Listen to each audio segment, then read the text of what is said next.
yeah, why don't we open it up to questions, because I kind of breezed through some of those slides quickly, but any questions on that? I know sometimes, yes, sir. I unfortunately have relatives that are liberal, and I'm trying to figure out, I've handled talking to them by simply never calling them up and never deliberately talking to them. And that's worked fairly well. At least I don't have to listen to them. But you're saying I should negotiate with my brother? And I missed the first part. Your brother is what? Liberal. Okay, liberal. Yeah, so a lot of people have that situation where, you know, families from the Northeast or whatnot, the families, you know, from a different part of the country, and you know what I would try to do is try to find a common ground. You know, see if there is a common ground somewhere. Ask open-ended questions, and if you see a roadblock, try to avoid it. Try to pivot to something that you may have in common, right? And then just keep chipping away, and just remembering it's not a sprint. It'll be a marathon for you, especially if it's a family.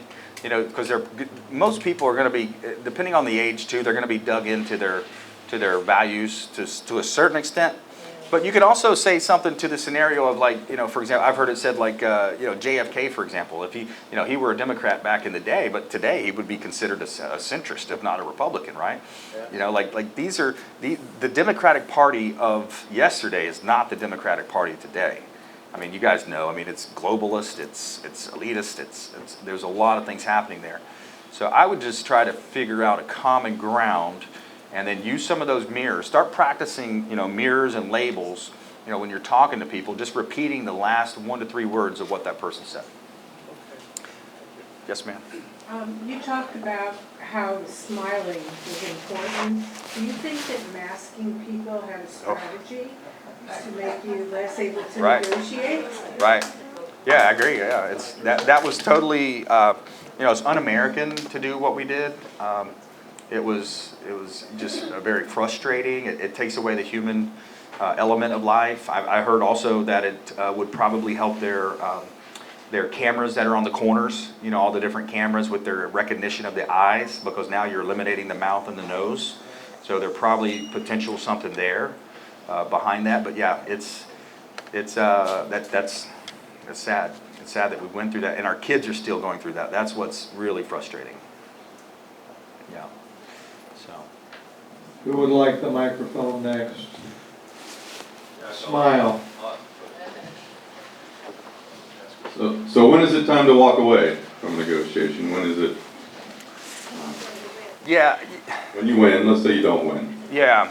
Okay. So when do you walk away? I would say when it gets too heated. You know, when it gets to a point where it's too heated and you don't think you can really de-escalate, and it gets to a point where, you know, potentially, you know, the next step is going to a physical situation, then that's where you walk away, and then potentially, you know, you fight another day, right? Or you know, figuratively speaking, right? Of course, but yeah, that's when you walk away. Yeah, I mean, that's you hopefully get to a de-escalation point, and if you can get to a point where you're almost to that point where you're walking away, and you can somehow figure out a way to inject humor into it.